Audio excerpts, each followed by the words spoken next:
بسم الله الرحمن الرحيم عما يتساءلون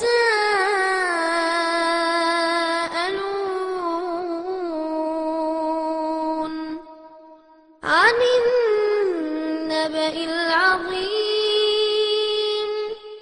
الذي هم فيه مختلفون كلا سيعلمون ثم كلا سيعلمون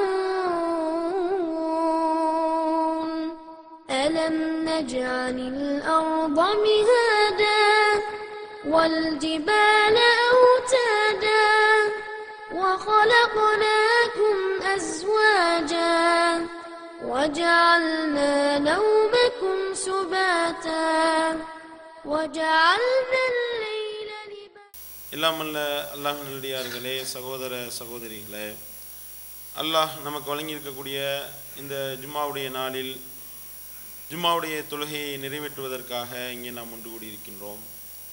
அல்லாஹும் அவனுடைய தூதரும் காட்டி தந்த அடிப்படையில் இந்த ஜும்மாவை நிறைவேற்றுவதற்கு அருள் புரிந்த எல்லாம் அல்ல ஏக இறைவனுக்கே போர் அனைத்தும் என்று வல்ல இறைவனை போற்றி புகழ்ந்தவனாக என்னுடைய இந்த உரையை ஆரம்பம் செய்கின்றேன். இன்றைய காலகட்டத்தில் ஒரு இறுக்கமான ஒரு சூழலில் இந்த நாட்டு மக்கள் இருக்கக்கூடிய ஒரு நிகழ்வை நாம் பார்த்து வருகின்றோம். 500, 1000 ரூபாய் பழைய நோட்டுகள் செல்லாது என்று அறிவித்த இந்த அறிவிப்பின் வாயிலாக மிகப்பெரிய அளவிற்கு மக்கள் பாதிப்படைந்து சொல்லொன்னா துயரத்திற்கு ஆளாகி வரக்கூடிய ஒரு நிலையை நம்ம பார்க்கின்றோம். திடீரென்று நாம் சேர்த்து வைத்திருந்த அந்த நோட்டுகள் எல்லாம் இன்னைக்கு 12 மணியோடு செல்லாமல் போய்விட்டது, அது வெறும் வெத்து பேப்பர் தான் என்று சொல்லி ஒரு மனநோயாளி அறிவித்ததனுடைய வெளிப்பாடாக பல மக்கள் நாட்டில் மனநோயாளியாக மாறி அலையக்கூடிய ஒரு நிலையை நாம் கண்கூடாக பார்த்து வருகின்றோம். நாம் சேர்த்து வைத்திருந்த ஒரு சில நோட்டுகள், சில ஆயிரங்கள், சில லட்சங்கள், இந்த லட்ச ரூபாய்கள் செல்லாமல் போய்விட்டது என்று சொன்ன இந்த அறிவிப்பிலேயே நமக்கு ஒரு மிகப்பெரிய ஒரு பாதிப்பு ஏற்படுகின்றது. என்னடா இது, இந்த மாதிரி நம்ம சேர்த்து வைத்த அனைத்தும் வீணாக போய்விட்டதே, நம்ம சேர்த்து வைத்ததையெல்லாம் எப்படி நம்ம மாற்றுவது என்று சொல்லி அதற்காக பல்வேறு விதமான வகையில் மக்கள் அதற்கு உண்டான மாற்று வழிகளை தேடக்கூடிய ஒரு நிலையை நம்ம பார்க்கின்றோம். தங்கமாக வாங்கி வைக்கின்றார்கள். இரவோடு இரவாக தங்க கடைகள் எல்லாம் பார்த்தீங்கன்னா எல்லாம் வெளியே போடுறது 3000 ரூபா 3500 போடுறான் வெளியே. ஆனால் நிலைமை என்ன அப்படின்னு பார்த்தா அது விற்கிறாங்க 5500 ரூபா. பழைய நோட்டு கொடுத்து வாங்குறதாக இருந்தால் கிராம் 5500 ரூபா 6000 ரூபா என்று விற்கக்கூடிய அளவிற்கு நிலைமை. அதே மாதிரி இடத்தை முடிக்கிறது, லேண்டில் போடுவோம், கோல்டில் போடுவோம் என்று சொல்லி பல வகையில் எப்படியாவது அதை பயனுள்ளதாக செல்லத்தக்கதாக அதை நாம் மாற்றிவிட வேண்டும். எவ்வளவு பணம் போனாலும் பரவாயில்ல, 30% வேணாலும் எடுத்துக்கோ, எனக்கு என்ன செய்ய, 1 லட்ச ரூபா கொடுத்தா 70000 ரூபா கொடுத்து விடு என்ற ரீதியிலெல்லாம் மக்கள் அலையாய் தவியாய் தவிக்கக்கூடிய ஒரு நிலையை நம்ம பார்க்கின்றோம். திடீரென்று அறிவிக்கப்பட்ட இந்த அறிவிப்பு, உங்களுடைய பணம் செல்லாது என்ற இந்த அறிவிப்பு, அது சரியில்லாத ஒரு அறிவிப்பாக இருந்தாலும் கூட மக்களுடைய பாதிப்பு இருக்கின்றதே, எப்படிப்பட்ட ஒரு பாதிப்பை நாம் அடைகின்றோம். இந்த நேரத்தில் இஸ்லாமியராக இருக்கக்கூடிய நாம், மறுமையை நம்பக்கூடிய நாம், அல்லாஹ்வினுடைய விசாரணையை நம்பக்கூடிய ஒரு முஸ்லீம் இதிலிருந்து பெற வேண்டிய படிப்பினை என்ன அப்படின்றது தான் இன்றைய உரையில் நாம் காண இருக்கின்றோம். திடீரென்று இந்த பணம் செல்லாது என்று அறிவித்த உடனேயே நமக்கு இவ்வளவு பெரிய ஒரு துன்பம், துயரத்திற்கும் மின்னலுக்கும் நாம் ஆளாகின்றோம் என்றால், மறுமை என்று ஒரு நாள் இருக்கின்றதே, விசாரணை நாள் இருக்கின்றதே, அந்த விசாரணை நாளில் நம்ம சேர்த்து வைத்த எந்த பணமுமே எந்த நோட்டுமே செல்லாமல் போய்விடும். அல்லாஹ் அப்படி சொல்லி காட்டுகின்றான். ரூபாய் நோட்டுகள் இப்போ வெறும் 500 ரூபா 1000 ரூபா பழைய தாலி செல்லாதுன்றதுக்கே நமக்கு இந்த நாடு இப்படிப்பட்ட ஒரு மிகப்பெரிய ஒரு பாதிப்புக்கு மனிதன் ஆளாகிவிட்டான். ஆனால் அந்த மறுமை நாள் இருக்குல்ல, அல்லாஹ் முன்னாடி நம்ம எழுப்பப்பட போகின்றோமே, அந்த நாளில் இந்த நோட்டு மட்டுமல்ல, 500 1000 மட்டுமல்ல, இப்போ அடித்த 2000 நோட்டும் செல்லாது. இந்த 2000 மட்டுமல்ல, 20 ரூபா எந்த விதமான பொருளாதாரமும் எந்த விதமான நோட்டும் செல்லுபடியாகாமல் போய்விடும் என்று அல்லாஹ் எச்சரிக்கின்றான். அப்படிப்பட்ட ஒரு நாளில் நம்ம வெற்றி பெறுவது எப்படி? அப்படின்றத நம்ம சுய பரிசோதனை செய்ய வேண்டுமா இல்லையா? அல்லாஹ் தன்னுடைய திருமறையில சொல்லி காட்டுகின்றான், யா அய்யுஹல்லதீன ஆமனு தக்குல்லா வல் தன்துரு நஃப்சும் மா கத்தமத் லியாதீன் வத்தக்குல்லா. இறை நம்பிக்கை கொண்டவர்களே, நீங்கள் அல்லாஹ்வை அஞ்சிக் கொள்ளுங்கள். அந்த நாள் ஒரு நாள் இருக்கின்றது, அந்த ஒரு நாளுக்காக உங்களில் ஒவ்வொருவரும், உங்களில் ஒவ்வொரு ஆத்மாவும் நாளைக்கென்று என்ன சம்பாதித்து வைத்திருக்கின்றோம் என்பதை குறித்து நீங்கள் எண்ணி பாருங்கள். வத்தக்குல்லா, அல்லாஹ்வை நீங்கள் அஞ்சிக் கொள்ளுங்கள் என்று அல்லாஹ் எச்சரிக்கின்றான். மறுமை நாள் ஒன்று இருக்கு, அந்த நாளில் செல்லுபடியாக கூடிய விஷயத்தை நாம் என்ன சேர்த்து வைத்திருக்கின்றோம்? அந்த நாளில் நாம் செல்லுபடத்தக்க அல்லாஹ்விடத்தில் செல்லுபடியாகக்கூடிய நோட்டுகளை கொண்டு போகணுமா இல்லையா? அல்லாஹ்விடத்தில் செல்லுபடியாகக்கூடிய வகையில் உண்டான அமல்களை கொண்டு போக வேண்டுமா இல்லையா? அதைத்தான் அல்லாஹ் இங்கே எச்சரிக்கின்றான். இன்னும் அல்லாஹ் எச்சரிக்கின்றான், வத்தகு யௌமன் லா தஜ்ஸி நஃப்சுன் அன் நஃப்ஸின் ஷைஆ வலா யுக்பலு மின்ஹா அதுனுன் வலா தன்ஃபுஹா ஷஃபாஅத்துன் வலா ஹும் யுன்ஸரூன். அந்த நாளை நீங்கள் அஞ்சிக் கொள்ளுங்கள். அது எப்படிப்பட்ட நாள் தெரியுமா? அந்த நாளிலே எந்த ஒரு ஆன்மாவும் எந்த ஒரு ஆன்மாவுக்கும் எந்த ஒரு உதவியும் செய்ய முடியாது. வலா யுக்பலு மின்ஹா அதுனுன், உங்களிடத்திலிருந்து எந்த ஒரு ஈடும் ஏற்றுக்கொள்ளப்படாது. நீங்க கொடுக்குற 500 ரூபா நோட்டு செல்லாது, நீங்க கொடுக்கக்கூடிய 1000 ரூபா நோட்டு செல்லாது, நீங்க கொடுக்கக்கூடிய 2000 ரூபா நோட்டு செல்லுபடி ஆகாது. உங்களிடத்திலிருந்து எந்த ஈடும் ஏற்றுக்கொள்ளப்படாது. வலா தன்ஃபுஹா ஷஃபாஅத்துன் வலா ஹும் யுன்ஸரூன், உங்களிடத்தில் இருந்து எந்த விதமான பரிந்துரையும் ஏற்றுக்கொள்ளப்படாது, நீங்கள் உதவி செய்யப்படவும் மாட்டீர்கள். எப்படிப்பட்ட ஒரு எச்சரிக்கை பார்த்தீங்களா? இப்படிப்பட்ட ஒரு எச்சரிக்கைக்கு பயந்து நாம் என்ன சேமித்து வைத்திருக்கின்றோம்? அங்கே செல்லுபடி ஆகக்கூடிய விதத்தில் நாம் இங்கே தயாரிக்க வேண்டுமா இல்லையா? நாம் அதை மாற்றிக்கிறணும். இப்போ இங்கே செல்லுபடி ஆகாத நோனையும் அந்த புதிய நோட்டுகளை வாங்குவதற்கும் அதை செல்லுபடி ஆக்குவதற்காகவும் எப்படியெல்லாம் ஓட்டம் எடுத்து கொண்டிருக்கின்றோம். அப்படி ஓடக்கூடிய நாம மறுமையில் போய் என்ன செய்ய போகிறோம்? ஆனால் அதே நேரத்தில் பல பேர் என்ன செய்கிறாங்க, ரூபா நோட்டை தங்கமாக மாற்றிட்டா தப்பிச்சிடலாம் என்று சொல்லி தங்கத்தின் பக்கம் போகக்கூடியதையும் பார்க்கின்றோம். அதனால தான் தங்க விலை ஏறி போயிருச்சு. கள்ள மார்க்கெட்டில் ரேட்டு 1.5 மடங்கு ஏறி போய் கிடைக்கின்றது. தங்கமாக மாற்றிட்டு கொண்டு போய் அல்லாட்ட கொடுத்தா அல்ல அதை ஏற்றுக்குருவானா? அதுவும் ஏற்றுக்கொள்ளப்படாத நல்லா எச்சரிக்கின்றான். எப்படி அல்லாஹ் எச்சரிக்கின்றான்? ஃபலன் யுக்பல மின் அஹதிஹி மின் அர்லி ذهبا ولا يفتدى به. அந்த நாளிலே பூமி நிரம்ப தங்கத்தை நீங்கள் அதற்கு ஈடாக கொடுத்தாலும் உங்களிடத்திலிருந்து அந்த ஈடு ஏற்றுக்கொள்ளப்படாது. அல்லாஹ் எப்படி சொல்லி காட்டுகின்றான்? பூமி நிரம்ப தங்கம். இப்போ ஒரு மனுஷன் வாழ்நாளில் அவன் சம்பாதிக்கக்கூடிய தங்கம் என்பது எந்த அளவுக்கு தங்கம் சேமித்து வச்சுருப்போம் கொஞ்சம் யோசனை பண்ணி பாருங்க. இப்போ அதில் வேற போட்டுட்டாங்க, 250 கிராமுக்கு மேலே இருக்கக்கூடாது, 500 கிராமுக்கு மேலே இருக்கக்கூடாதுன்னு சட்டம் போட்டாங்கன்னு இப்போ வேறு அதை வேற கிளப்பி விட்டார்கள். அது பழைய சட்டம். இதை ஆர்வ கோளாறில் இப்போ எடுத்து போட்டு விட்டாங்க அப்படின்னு சொல்லிலாம் இப்போ அதையும் சமாளித்து விளக்கம் கொடுக்கக்கூடிய ஒரு நிலையெல்லாம் நம்ம பார்க்கின்றோம். அப்போ தங்கம் பூமி நிரம்ப தங்கம், 1/4 கிலோ 1/2 கிலோ கிடையாது. பூமி நிரம்ப என்றால் எத்தனை கிலோ இருக்குன்னு பார்த்துக்கிறங்க. அந்த பூமி நிரம்ப தங்கத்தை ஒரு மனிதன் ஈடாக கொடுத்தாலும் அந்த வேதனையிலிருந்து அவன் தன்னை தற்காத்து கொள்ள முடியாது என்று அல்லாஹ் எச்சரிக்கின்றான். என்றால் சாதாரண ஒரு நிலையாது மறுமை நாள் என்பது. அப்ப எப்படிப்பட்ட ஒரு நிலையாக இருக்கும் கொஞ்சம் யோசனை பண்ணி பாருங்க. இதை நபிகள் நாயகம் ஸல்லல்லாஹு அலைஹி வஸல்லம் அவர்கள் கூட ஒரு அழகான ஒரு நிகழ்வாக சொல்லி காட்டுகின்றார்கள். மறுமையில அல்லாஹ் தீர்ப்பளித்து விடுவானா, நரகவாசிகளுக்கு நரகம் சொர்க்கவாசிகளுக்கு சொர்க்கம் என்று தீர்ப்பளித்து விட்ட பிறகு அந்த நரகவாசியை டெஸ்ட் பண்றதுக்காக கேட்பானா. அடுத்து அவனை உள்ள விட போறது கிடையாது, சொர்க்கத்துல விட போறது கிடையாது. இருந்தாலும் அல்லாஹ் என்ன செய்யறான், இந்த உலகத்தில் இவன் செஞ்ச நல்லமல்களும் இந்த ஏகத்துவத்தினுடைய முக்கியத்துவத்தையும் மக்களுக்கு உணர்வதற்காக அல்லாஹ் என்ன செய்கின்றான், ஒரு கேள்வி கேட்பானா. அந்த நரகவாசிட்ட தீர்ப்பளிக்கப்பட்ட அந்த நரகவாசியை பார்த்து, ஏன்பா இந்த பாருப்பா உனக்கு நரகம் தீர்ப்பாகி போச்சு, இப்போ என்ன வச்சுக்கோ அப்படின்னா, உன்கிட்ட இந்த பூமி இருக்குல்ல, பூமி நிரம்புற அளவுக்கு தங்கம் இருப்பதாக இப்போ இருக்குன்னு வச்சுக்கோ. உன்கிட்ட இருக்கு, இப்போ உன்கிட்ட எவ்வளவு இருக்கு, பூமி நிரம்ப தங்கம் இருக்கு. இப்போ நீ என்ன செய்வ அப்படின்னு நல்லா கேட்பானா. நபிகள் நாயகம் ஸல்லல்லாஹு அலைஹி வஸல்லம் சொல்லி காட்டுறாங்க.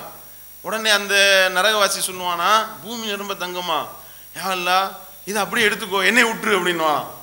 அப்படி சொல்லும் பொழுது அப்ப அல்லாஹ் அந்த நரகவாசி இடத்துல கேட்பானாம். நபிகள் நாயகம் ஸல்லல்லாஹு அலைஹி வஸல்லம் சொல்லி காட்டுறாங்க, ஏண்டா பூமி நிரம்ப தங்கம் இப்போ உன்கிட்ட இருக்குன்னு சொல்றேன், அதை எடுத்து வச்சுக்கிட்டு அதை வாங்கிக்கோ, என்னைய விட்டுன்றிய.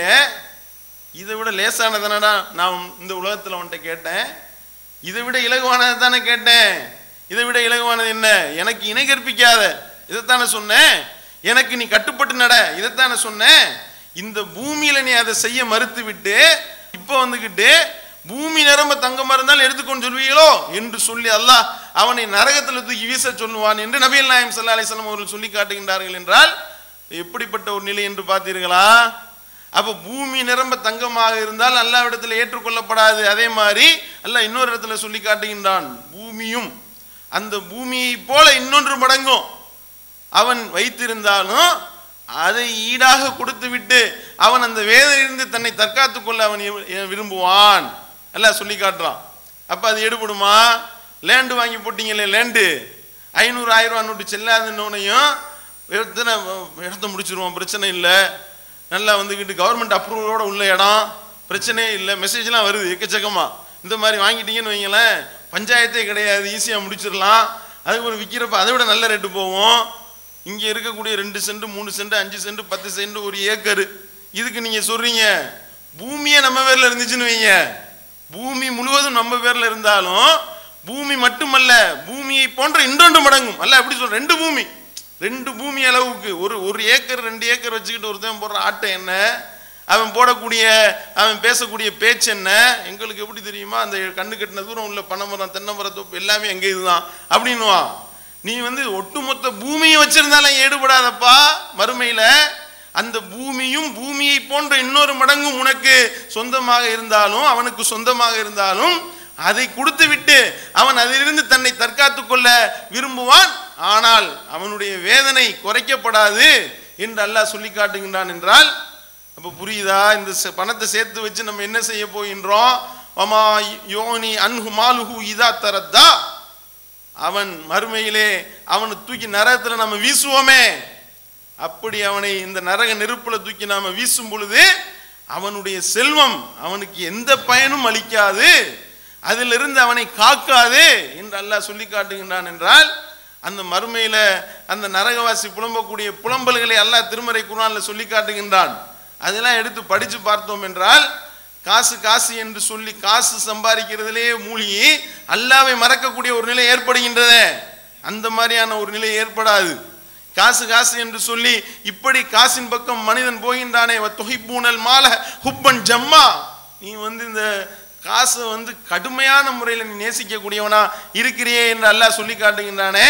அப்படி மனிதன் எந்த அளவிற்கு அல்ஹாக்கு முத்தகாசுர் ஹத்தா ஜுர்துமுல் மகாபிர், காசு காசு என்று பணத்தை தேடுவது இவனுடைய நினைவை திசை திருப்பி விட்டது, இறைவனுடைய நினைவுல இருந்து இவனை திசை திருப்பி விட்டது. எந்த அளவிற்கு இவனை கொண்டு போய் குழிக்குள்ள வைக்கிற வரைக்கும் பணம் தான்.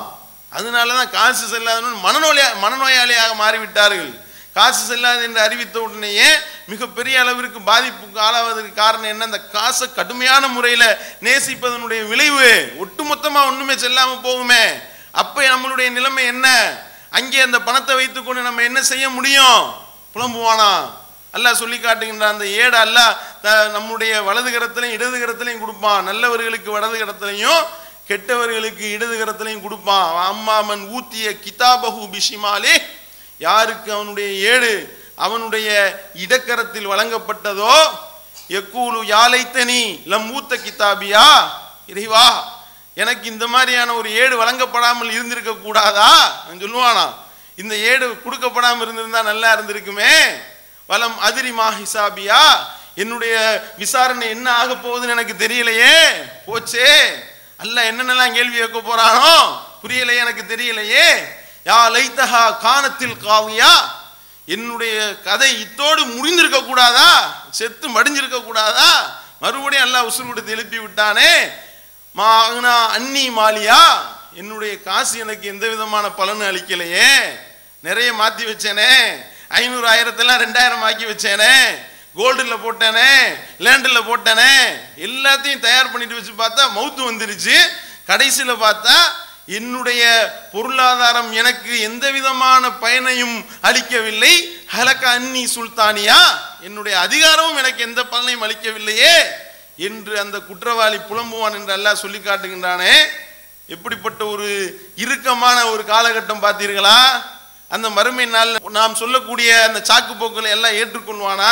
பணம் பாதாளம் வரைக்கும் பாயும், பணம் பத்தும் செய்யும். எல்லா பழமொழிலாம் பார்த்தீங்கன்னா பயங்கரமா இருக்கும். பாதாளம் வரைக்கும் பாயும். இப்போ வீசு பார்ப்போம், போடு, எல்லாம் எடுப்பானா?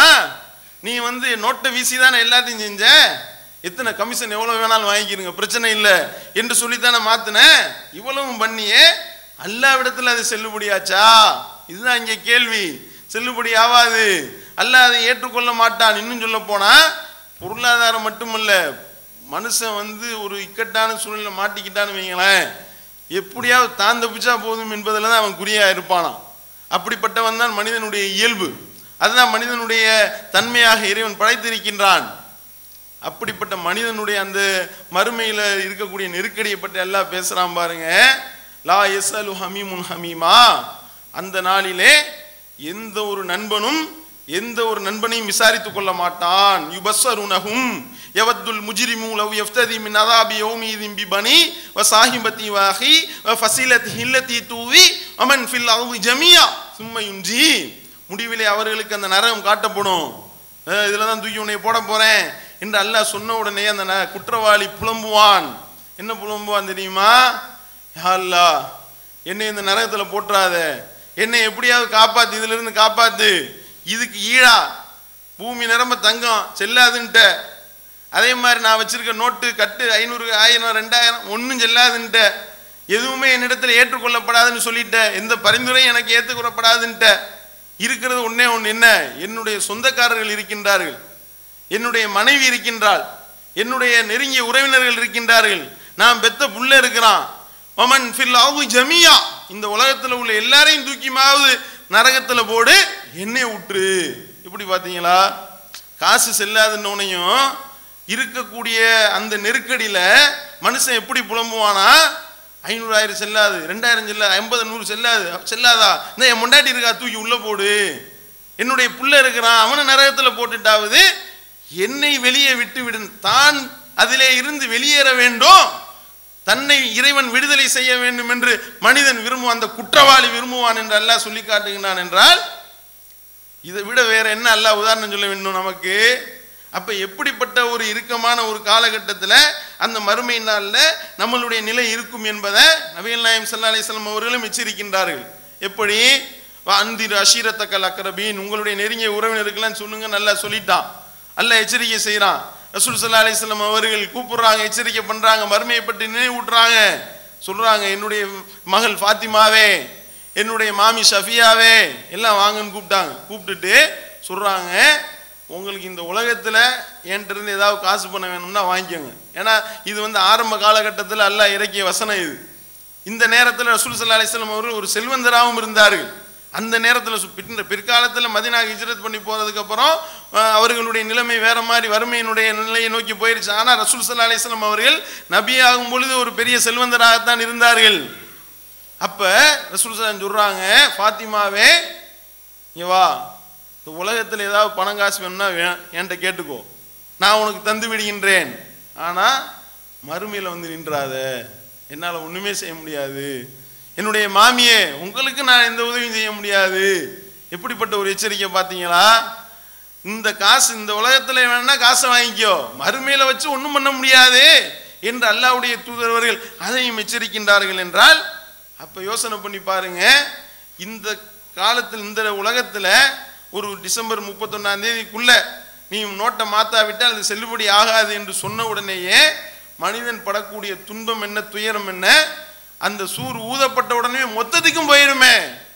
மொத்தத்துக்கும் போனால் நம்மளுடைய நிலைமை என்ன? அப்பொழுது இந்த மனிதன் அங்கே இறைவனிடத்தில் கூலியை பெறுவதற்கு உண்டான வழிமுறை என்ன? அது அல்லாஹ் தன்னுடைய திருமறையில் சொல்லி காட்டுகின்றான். زُيِّنَ لِلنَّاسِ حُبُّ الشَّهَوَاتِ مِنَ النِّسَاءِ وَالْبَنِينَ وَالْقَنَاطِيرِ الْمُقَنطَرَةِ مِنَ الذَّهَبِ وَالْفِضَّةِ وَالْخَيْلِ الْمُسَوَّمَةِ وَالْأَنْعَامِ وَالْحَرْثِ ذَلِكَ مَتَاعُ الْحَيَاةِ الدُّنْيَا. சில விஷயங்களை நேசிக்கிறது உங்களுக்கு அப்படியே கவர்ச்சியாக ஆக்கப்பட்டிருக்கிறது. என்னென்னதெல்லாம் நீங்கள் நேசிக்கின்றீர்கள்? பெண்களை விரும்புகின்றீர்கள். அப்படியே தங்கம் குவியல் பார்த்தா அப்படியே ரொம்ப ஆசையா இருக்கின்றது. அதே மாதிரி வெள்ளி குவியல்கள் உங்களுக்கு விருப்பமானதாக இருக்கின்றது. அதே மாதிரி கால்நடைகள், இன்னும் உங்களுடைய நிலப்புலன்கள், சொத்து, வீடு, வாசல், வண்டி எல்லாத்தையும் பார்த்தாலும் அதெல்லாம் நமக்கு அப்படியே ஈர்க்கின்றது, கவர்ச்சியா இருக்கின்றது. ذَلِكَ مَتَاعُ الْحَيَاةِ الدُّنْيَا, இதுவெல்லாம் இந்த உலகத்தினுடைய அற்ப பொருள். வல்லாஹு இன்தஹு ஹுஸ்னுல் மஆப், அல்லாஹ்விடத்தில் இருக்கின்றதே அதுதான் மிக சிறந்தது, நிலையானது என்று அல்லாஹ் சொல்லிவிட்டு குல் அவுநபியுக்கும் பிகைரும் மின் ஸாலிக்கும், நபியே நீங்கள் சொல்லுங்கள், இதை விட சிறந்ததை உங்களுக்கு நான் அறிவிக்கட்டுமா? எதை விட சிறந்ததை? நீங்கள் நேசிக்கக்கூடிய இந்த ரூபா நோட்டு கட்டு இருக்கேன், அதை விட, நீங்க நேசிக்கக்கூடிய இந்த தங்கத்தை விட, நீங்கள் நேசிக்கக்கூடிய இந்த வெள்ளி குவியல்களை விட, நீங்கள் நேசிக்கக்கூடிய இந்த பெண்களை விட, நீங்கள் நேசிக்கக்கூடிய இந்த சொத்து பத்துக்களை விட, இதை விட சிறந்ததை நான் உங்களுக்கு அறிவிக்கட்டுமா? லில்லதீன தகவ் இந்த ரப்பிஹிம் ஜன்னாத்துன் தஜ்ரி மின் தஹ்திஹல் அன்ஹார் ஹாலிதீன ஃபீஹா அஸ்வாஜும் முத்தஹரத்தும் வ ரிதுவானும் மினல்லாஹ். இதை விட சிறந்தது என்ன தெரியுமா?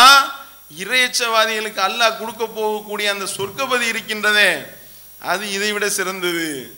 அதிலே இறைவனுடைய திருப்பொருத்தம் உங்களுக்கு இருக்கின்றதே, அது இதை விட சிறந்தது.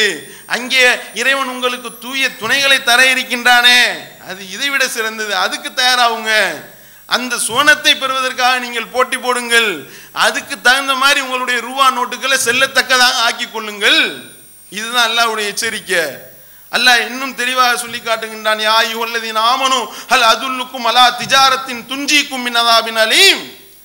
இறை நம்பிக்கை கொண்டவர்களே, உங்களை அந்த கொடிய நரக நெருப்பினுடைய வேதனையிலிருந்து காக்கக்கூடிய ஒரு வியாபாரத்தை உங்களுக்கு நான் அறிவிக்கட்டுமா?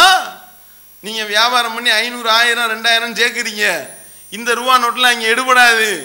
அல்லாஹ்விடத்துல அந்த நரக நெருப்பினுடைய வேதனையிலிருந்து காக்கக்கூடிய ஒரு வியாபாரத்தை உங்களுக்கு நான் அறிவிக்கட்டுமா என்று அல்லாஹ் கேட்டுவிட்டு, துமினூன பில்லாஹி வ ரசூலிஹி வ துஜாஹிதூன ஃபீ சபீலில்லாஹி பி அம்வாலிக்கும் அன்ஃபுசிக்கும், உங்களுடைய நீங்கள் அல்லாஹ்வை நம்புவதும், அல்லாஹ்வுடைய தூதரை நீங்கள் இறை நம்பிக்கை கொள்வதும், அல்லாஹ்வுடைய தூதரை நீங்கள் நம்பிக்கை கொள்வதும், இன்னும் உங்களுடைய பொருளாலும் உங்களுடைய உயிராலும் அல்லாஹ்வுடைய பாதையில நீங்கள் தீவிர முயற்சி எடுக்கின்றீர்களே, இதுதான் அதை விட சிறந்த, நீங்க இங்க செய்யக்கூடிய வியாபாரத்தை விட சிறந்த வியாபாரம். அந்த வியாபாரத்தை நீங்க செய்யுங்க என்று அல்லாஹ் சொல்லி காட்டுகின்றான் என்றால், அப்ப அந்த மாதிரியான வியாபாரத்துக்கு நம்ம தயாராகி இருக்கின்றோமா? நம்மளே நாமளே சுய பரிசோதனை செய்ய வேண்டிய தருணம் இது. இந்த நேரத்தில் திடீர்னு மறுமை நாள் எப்போ வேணாலும் வரலாம், நமக்கு மௌத்து எப்போ வேணாலும் வரலாம். இந்த நிமிஷத்தில் அப்படியே பயான் கேட்டுக்கிற மாதிரி ஒரு பூகம்பத்தை எல்லாம் ஏற்படுத்தினா அப்படியே உள்ள போயிடும், முடிஞ்சு போச்சு. நோட்டு மாத்துறதுக்கு டைம் விட்ட மாதிரி டைம் கிடைக்குமா? 12 மணி வரைக்கும், டிசம்பர் 31ஆம் தேதி வரைக்கும், மார்ச் 30 இருக்குமா? கிடையாது. அந்த ஒரு செகண்ட்ல உசுறு போச்சு அப்படின்னா நம்மளுடைய சேர்மானங்கள் அல்லாஹ்விடத்தில் செல்லுபடி ஆகக்கூடியதாக இருக்கின்றதா என்பதை நாம் யோசனை செய்து பார்த்தோமே ஆனால் நாம் அதுக்கு தயாராகி கொள்வோம். அல்லாஹ் தன்னுடைய திருமறையில் இன்னும் தெளிவாக சொல்லி காட்டுகின்றான், அல் மாலு வல் பனூன ஸீனத்துல் ஹயாத்தி துன்யா வல் பாக்கியாத்து சாலிஹாத்து கைரும் இன்த ரப்பிக ஸவாபம் வ கைரு அமலா. நீங்கள் சேர்த்து வைத்திருக்கக்கூடிய இந்த மக்கட் செல்வமோ, நீங்கள் சேர்த்து வைத்திருக்கக்கூடிய இந்த பொருட்செல்வமோ இந்த உலகத்தில் எந்த பயன் அளிக்காது. இதெல்லாம் வெறும் கவர்ச்சி. அல்லாஹ்விடத்தில் எது சிறந்தது தெரியுமா? கூலியில் சிறந்ததும் எதிர்பார்க்கப்படுவதில் சிறந்ததும் எது தெரியுமா? நீங்கள் செய்யக்கூடிய நிலையான நல்லறங்கள் இருக்கின்றதே, அதுதான் அல்லாஹ்விடத்தில் சிறந்தது, அதுதான் கூலியில் சிறந்தது என்று அல்லாஹ் சொல்லி காட்டுகின்றான். என்றால் உங்களுடைய மக்கட் செல்வமோ உங்களுடைய பொருட்செல்வமோ, நீங்கள் சேர்த்து வைத்திருக்கக்கூடிய இந்த சொத்து பத்தோ உங்களிடத்துல மறுமையில இறைவனிடத்தில் எந்த விதமான பலனையும் பெற்றுத்தராது. மாறாக உங்களுடைய உள தூய்மை இருக்கிறதே, அல்லாஹ் அப்படி சொல்லி காட்டுகின்றான். இஹ்லாஸோட நாம செய்யக்கூடிய அந்த செயல்பாடுகள், நல்லமல்கள், நாம செய்யக்கூடிய தொழுகை, இன்ன பிற இபாதத்துகள், தான தர்மங்கள், நாம கொடுத்த அல்லாஹ்வுடைய பாதையில கொடுத்த செல்வங்கள், இவைகள் தான் உள தூய்மையோட செய்யப்பட்டிருந்தால்தான் அதுவும் கூட செல்லுபடியாகும். இல்லாட்டினா அதுவும் கள்ள நோட்டா போயிடும், கள்ள நோட்டு மாதிரி ஆயிரும். தொழுகை கள்ள தொழுகை ஆயிரும், நோன்பு கள்ள நோம்பாயிரும், ஹஜ்ஜு கள்ள ஹஜ் ஆயிரும். உலகத்துக்கு காட்டுறதுக்காக உள தூய்மை இல்லாம செஞ்சோன்னு வைங்க, அதுவும் ஒண்ணும் இல்லாம போய்விடும் என்பதை நாம கவனத்துல கொண்டு அல்லாஹ்விடத்துல முழுமையான கூலியை பெற்றுக்கொள்ளக்கூடிய விதத்துல நம்மளுடைய செயல்பாடுகளை அமைத்து மறுமையில மகத்தான வெற்றி பெறக்கூடிய மக்களாக வரல இறைவன் நம் அனைவரையும் ஆக்க வேண்டும் என்று கேட்டு என்னுடைய இந்த முதல் உரையை நிறைவு செய்யும். அல்ஹம்துலில்லாஹ். அன்புக்குரிய சகோதரர்களே, இந்த ரூபாய் நோட்டுகள் செல்லாது என்ற அறிவிப்பை தொடர்ந்து நாட்டுக்காக நம்ம நிறைய தேசப்பற்றை வெளிப்படுத்த வேண்டும் என்றெல்லாம் பலரும் பலவிதமாக செய்திகளை போட்டுக்கொண்டிருப்பதை நம்ம பார்க்கின்றோம். அந்த வகையில் நம்ம பிரதம மனநோயாளி அவர்களுடைய அந்த தேசப்பற்றி பெண்ன்றதை இப்போ வெளியே வந்திருக்கின்றது. நம்ம பிரதம மோடி அவர் தான் பிரதம மனநோயாளி என்று அவருக்கு பேர் வைத்திருக்கின்றார். என்ன தேசப்பற்று அப்படின்னு பார்த்தா, கிட்டத்தட்ட இந்த பதவி ஏற்றதிலிருந்து இந்த நாட்டுக்காக அவர் செஞ்ச தியாகம் இருக்குல்ல, ஒரு 2.5 வருஷத்தில் அவர் தனக்காக செய்து கொண்ட விளம்பரம் மட்டுமே 1100 கோடி ரூபாயாம். கணக்கில் உள்ளது, கணக்கில் இல்லாத எவ்வளோன்னு தெரியல. கணக்கு எழுதி வச்சுருப்பாங்கல்ல, ஊர் ஊராக தன்னை பற்றி விளம்பரம் பண்ணது, இந்த தன்னை வெளிக்காட்டிக்கிறதற்காக, தன்னை பெரியாள் மாதிரி காட்டிக்கிறதற்காக இவர் செஞ்ச விளம்பரம் இருக்குது பார்த்தீங்களா. தகவல் பெறும் உரிமை சட்டத்தில் ஒரு கேள்வியை கேட்டு ஒரு நபர் கேள்வி கேட்டிருக்காரு. அது கவர்மெண்ட்டு கொடுத்த பதில் என்னது, 1100 கோடி ரூபா மட்டும்தான் செலவு பண்ணியிருக்காரு இது வரைக்கும். இப்படிப்பட்ட தேசப்பற்று பார்த்தீங்களா. இங்கே 2000 ரூபா நோட்டுக்காக நம்ம மாற்றுறதுக்கு இங்கே என்ன நிலைமை போட்டிருக்காங்க. ஒரு வயதான முதியவர் தன்னுடைய மனைவியினுடைய ஈமச்சடங்கு செய்வதற்கு காசு இல்லை, பேங்க் வாசலில் காத்து கிடக்கிறாரு, பணத்தோட உட்கார்ந்துருக்காருங்க. அப்படிப்பட்ட நிலைமை இங்கே ஓடிக்கிட்டு இருக்கு. 1100 கோடி ரூபா வெளியான கணக்கு மட்டும், கள்ளக்கணக்கு அதை விட எப்படியும் 10 மடங்கு மேலே தான் செலவு பண்ணியிருப்பாங்க. ஒரு 100ல் 1 தான் காமிப்பாங்க, வெளியே கணக்கு காட்டுறது அவ்வளோதான் காட்டுவாங்க. மற்றதுக்குள்ள தின்றது நிறைய இருக்கின்றது விளம்பர கணக்கு என்று சொல்லி. இதில் 1100 கோடி ரூபான்னா ஒரு நாளைக்கு உண்டான கணக்கு. பொறுப்பேற்றதுலேருந்து இப்போ 2 ஆண்டு வந்திருக்கு. ஒரு நாளைக்கு மொத்தத்துக்கு 1100 கோடின்னா கிட்டத்தட்ட ஒரு நாளைக்கு 1.25 கோடி ரூபா செலவாயிருக்கு விளம்பரப்படுத்துறதுக்கு மட்டும். பார்த்தீங்களா. அதில் இந்த ஆண்டினுடைய சிறந்த மனிதர்களுக்கான பட்டியல் வெளியிடப்படுகிறது. டைம் இதழ் எல்லாத்தையும் கால்குலேஷன் பண்ணிக்கிட்டு இருக்காங்க. அதில் ஃபஸ்ட் இடம் யாருக்குன்னா நம்ம பிரதமர் நரேந்திர மோடிக்கு தான் அப்படின்னு போடுறாங்க. முந்தின நாள் தான் விளம்பர செலவு 1100 கோடி ரூபான்னு போடுறாங்க. அடுத்த நாள் டைமில் இப்படி டைம் நாளிதழ் இதழ் இந்த மாதிரி செலவு பண்ணியிருக்கிறான், இந்த மாதிரி வந்துக்கிட்டு இவரை முதல் நாளை அறிவிக்க போகிறான் அப்படின்னு போடுறான்னா அப்போ எத்தனை கோடி ரூபா கொடுத்தாங்கன்னு தெரியல. இப்போ எத்தனை இந்த மாதிரி தான் வர வைக்கிறது. இப்போ இந்த மாதிரி விளம்பர செலவுல தான் சிறந்த மனிதர், சிறந்த குஜராத்தினுடைய வளர்ச்சி என்றெல்லாம் திரும்ப திரும்ப போட்டுக்கிட்டே இருந்தானே, அதுதான் காரணம். அப்போ நீங்கள் பார்த்தீர்களே, ஆனால் இதுதான் தேசப்பற்று என்று சொல்லி இவர்கள் வைத்திருக்கின்றார்கள். இதை எடுத்து நம்ம கேள்வி கேட்டோன்னு வைங்களேன், உனக்கு தேசபக்தி இல்லையான்னு கேட்பாங்க. இப்போ நம்ம கேள்வி கேட்டோன்னு வைங்க, தேசபக்தி கிடையாதா, என்ன பேசி கொண்டு இருக்கு, எதுக்கு எடுத்தாலும் இந்த கேள்வியை தான் வச்சுருக்காங்க. என்னது, பிரியாணி சட்டியை திருடி திண்டா கூட பாரத் மாதா கி ஜெய்ன்னு சொன்னால் போதும், பிரச்சனை இல்லை, தூக்கிட்டு ஓடிடலாம். என்னன்னு கேட்டால் தேசப்பற்றாளன் அவன் பிரியாணியை திருடி திங்கும் பொழுது பாரத் மாதாக்கு சொல்லிதான் பாரு என்று சொல்லக்கூடிய அளவுக்கு தான் நிலைமை போய் கொண்டிருக்கின்றது. அதில் ஒரு விதமான தீர்ப்பு என்ன, இந்த தேசபக்தியினுடைய வெளிப்பாடாக இன்னொரு சூப்பரான தீர்ப்பு ஒன்று சொல்லியிருக்காங்க நம்ம உச்ச நீதிமன்ற நீதிபதிகள். எப்படின்னு பாருங்க. என்னது, இந்த தியேட்டரில் வந்துக்கிட்டு தேசிய கீதம் பாடுறது சம்மந்தமாக தீர்ப்பு சொல்லியிருக்காங்க. என்ன தீர்ப்பு, அது தியேட்டரில் யார் படம் பார்க்க போனாலும் படம் பார்க்குறதுக்கு முன்னாடி தேசிய கீதம் ஒளிபரப்பிடணும். அப்படி ஒளிபரப்பி எல்லாரும் எந்திரிச்சு நின்று தேசபக்தி வெளிப்படுத்தணுமா. எப்படி தேசபக்தியினுடைய அளவுகளை பாருங்க, எப்படின்னு பாருங்க. எல்லாம் வந்துக்கிட்டு என்ன சினிமா படத்தில் வச்சிருக்கிறது, எப்படிப்பட்ட கேவலப்பட்ட காட்சிகளை வச்சிருக்கிறான். ஒரு நாட்டை நாசமாக்கக்கூடிய விதத்தில் உண்டான காட்சிகள், மது குடிக்கிறதையும் கற்பழிக்கிறதையும் உபச்சாரம் பண்ணுறதையும் தான் படமாக வச்சுருக்கிறாங்க. அந்த மாதிரியான படங்களை பார்க்குறதுக்கு முன்னாடி அட்டென்ஷன் நிப்பாட்டி இவங்க தேசிய கீதம் போட்டு விடுவாங்களாம். பார்த்துட்டு அடுத்த படம் பார்த்துட்டு வெளியே வர்றப்ப திருப்பி பாட்டை போட்டு விடுவானா வெளியே வருவாங்கன்னா எப்படிப்பட்ட கொடுமை பார்த்தீங்களா இது. எந்த மாதிரி நீ தேசபக்தியினுடைய அளவு நீ என்னவா வைத்திருக்கின்றாய், அப்படின்னா நீ என்ன சொல்ல வர்ற, உச்ச நீதிமன்ற நீதிபதியிடத்தில் கேட்கின்றோம், நீங்கள் என்ன சொல்ல வருகின்றீர்கள்? மக்கள் கூடக்கூடிய இடத்துல ஃபுல்லாக பாட்டு போடணுன்றியா, அல்லது படம் போடுற இடத்துல எல்லாம் தேசிய கீதம் பாடணும்னு சொல்றியா? படம் போடுற இடத்துல எல்லாம் தேசிய கீதம் பாடணும்னா வீட்டில் உட்காந்து டிவிடி போட்டாலும் தேசிய கீதம் போட சொல்லு. எத்தனை கே டிவி, சன் டிவி, அந்த டிவி, இந்த டிவி அப்படின்னு சொல்லிட்டு 1008 டிவி வச்சு நடத்துறீங்களா? ஒவ்வொரு டிவிலையும் படம் போடுறதுக்கு முன்னாடி தேசிய கீதம் 5 நிமிஷம் ஒளிபரப்ப சொல்லுவாப்போம், சொல்லுவாயா? அது மாதிரி வீட்டில் டிவிடி போட்டு பார்க்குறவங்களாம் அந்த மாதிரி பாட்டு கேட்கணுமா? அது அதையும் போட்டிருக்காங்க. இது என்ன புது பாட்டார், இந்த பாட்டு வந்துக்கிட்டு அந்த இதில் வரவே இல்லையே, டிவிடியில் வரவே இல்லையே, அது படத்தில் வர்ற பாட்டு இல்லடா, ஜனகன மனடா என்று சொல்லக்கூடிய அளவிற்கு நிலைமை இப்படி கொண்டிருக்கின்றது. இதுதான் இவங்க வைக்கக்கூடிய தேசபக்தியினுடைய அளவுகோல். நான் பார்த்துக்கிறேங்க. அப்போனா நீ வந்து எல்லாத்தையும் நீ கூடுன்னு சொல்லி வச்சிருக்கிய. உனக்கு விபச்சார விடுதி கூடு, ரெட் லைட் ஏரியா ஓகே, மதுக்கு பானங்கள் ஓகே, டாஸ்மாக் கடை ஓகே. அப்போ டாஸ்மாக் கடையை துறக்க போகிறதா இருந்தால் ஒழுங்கான தேசபக்தனா நீ இருக்கணும், ஒழுங்காக பாட்டு பாடி தான் துறக்கணும் என்று சொல்ல போறியா? இது வந்து எந்த சட்டத்திலிருந்து எடுத்தீர்கள்? இதை சொல்லு. நீ முதல்ல அரசியல் சாசன அமைப்பு சொல்லுதா? சட்ட அமைப்பில் இருக்கா? தேசிய கீதம் பாடினால் எந்திரிச்சு நிக்கணும் எங்க இருக்கு? சொல்லு பார்ப்போம். உச்ச நீதிமன்ற நீதிபதிகளாக இருக்கக்கூடிய ஒரு இடத்துல கேள்வி எழுப்புகின்றோம். கிடையாது. அந்த தேசிய கீதத்தை பொறுத்தவரை என்ன சட்டத்தில் எழுதி வைத்திருக்கின்றார்கள் என்றால், யாரா ஒருத்தவர் வந்து பாடுறதாக இருந்தா அவரை வந்து இடையூறு செய்யக்கூடாது, தொல்லப்படுத்தக்கூடாது. இதுதான் இருக்கு.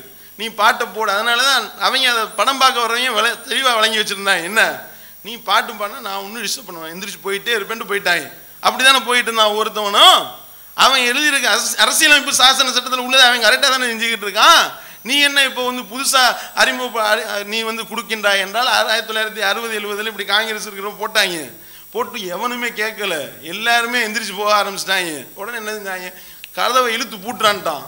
கதவை இழுத்து பூட்டுனா கதவு கிட்ட போய் நின்றுக்கிட்டாங்க எல்லாரும் கிளம்புறதுக்கு. இதுதான் நடந்துச்சே ஒழிய எவனா தேசிய கீதத்தை மதிச்சானா? இன்னும் சொல்ல போனா அது அவன் எதுக்காக வர்றான்? அவன் ஒரு ரீல் பெட்டி ஓடிக்கிட்டு இருக்கும்போது இடையில டகார்னு ஒரு கோடு விழுந்தா கூட கடந்து கத்த ஆரம்பிச்சிருவாங்க. ஏன்? அவன் அதை விரும்பி தான் வர்றான். அப்படிப்பட்டவன்கிட்ட போய் நீ இதை வந்துக்கிட்டு சொன்னா அவன் உளப்பூர்வமாக பாடுவானா? முதல்ல மதிக்கிறது அப்படின்றது வேற, நாட்டை மதிக்கிறதுன்றது வேற. நீ நாட்டுப்பட்டுன்னு எதை வைத்திருக்கின்றாய்? அவனே வந்து ஆட்டம் போடுறதுக்கு அவன் வந்திருக்கிறான். அந்த மாதிரியான இடத்துல நீ இதை பாட சொன்னீங்கன்னா, முதலிரவுக்கு போகக்கூடியவன ஒருத்தவனுக்கு தேசிய கீதம் பாடிட்டு தான் நீ முதலிரவு ஒன்றா உருப்படுமா?